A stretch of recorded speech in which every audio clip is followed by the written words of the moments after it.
Congressman John Garamendi's here. Hard to imagine a better guest on the topic. Member of the House Armed Services Committee, former chairman of the Readiness Subcommittee. It's good to see you, sir. Thank you. All right.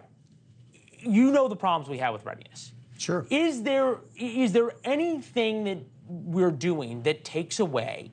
How are we doing something at a time like this that takes away from the #1 mission of the military, which is lethality? These are non-tactical vehicles. These are the cars, the buses, the vans that are operating on the bases. They provide basic mobility on the base. These are not the weapon systems. This is not the tank. This is not the Humvee or anything of that nature.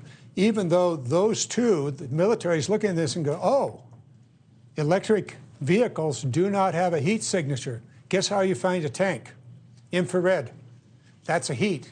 If that tank is sitting out there in the middle of the forest, desert, forest, whatever, wherever, it's sitting out there and its turbine is sucking in fuel, two bad things happen.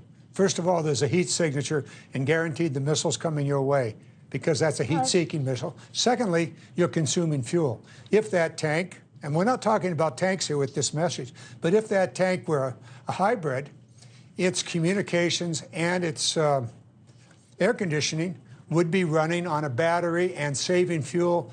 A major who runs those tanks said, you know what it means to me if I had a hybrid tank? It means I'm alive at the end of the day because I got an extra half hour of fuel. All right, so listen, we can go back and forth. But now, back to what we're talking about. Okay, here's President Biden on the very issue. Take a listen. One of the things I've found out as the President of the United States, I get to spend a lot of that money. I get to decide where, no, I'm not joking.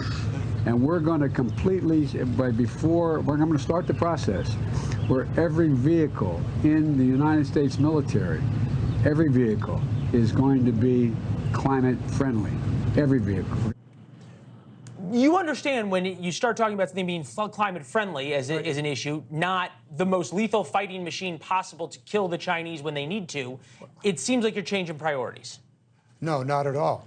I just described an Abrams tank. If that Abrams tank is hybrid, it is out there, hurry up and wait. You know, that's the battle. No, I get that. But let's talk about what we're talking about here, and that was about the non-tactical vehicles that are on the base, the cars, the vans, the buses. If those are electric, in fact, in many cases, that's what would be produced by American automobile manufacturers by 2030. The majority of their vehicles are going to be electric. Those should be on the base. Also, we are repositioning the electrical systems on the base, putting in microgrids so that the key functions of that base do not lose power when the grid goes down, as it has from time to time, California with fires and so forth. Those electric vehicles are actually a battery. Excuse me. No problem. I got a little water for you. I'll talk for a second. There you go. This is my issue. When we look at this, Army goals: non-tactical vehicles all electric by 2030, tactical vehicles all electric by 2050, if charging capabilities can be met. Look, all four when lethality means or designates that you have hybrid or whatever, great, all the better. Obviously, we move from using piston planes to jet-powered airplanes. We change fuel, on and on and on. My question is, isn't there a problem when you start having a priority that is something other than simply lethality, and the priority becomes about using the military for social change? The specific issue that is in the law, and by the way, I wrote it, is in the law is the non-tactical vehicles on the base.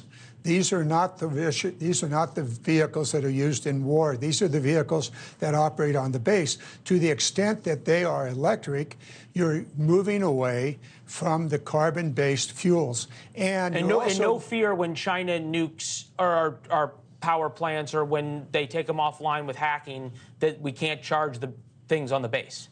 In fact, those vehicles will be charged, and you can plug those vehicles back into the electric system.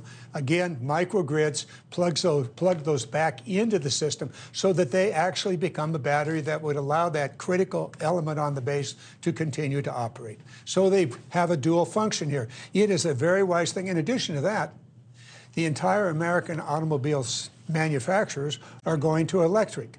Thanks for watching. Go to newsnationnow.com to find NewsNation on your television provider. And don't forget to subscribe. Click the red button to get more of NewsNation's fact-driven, unbiased coverage.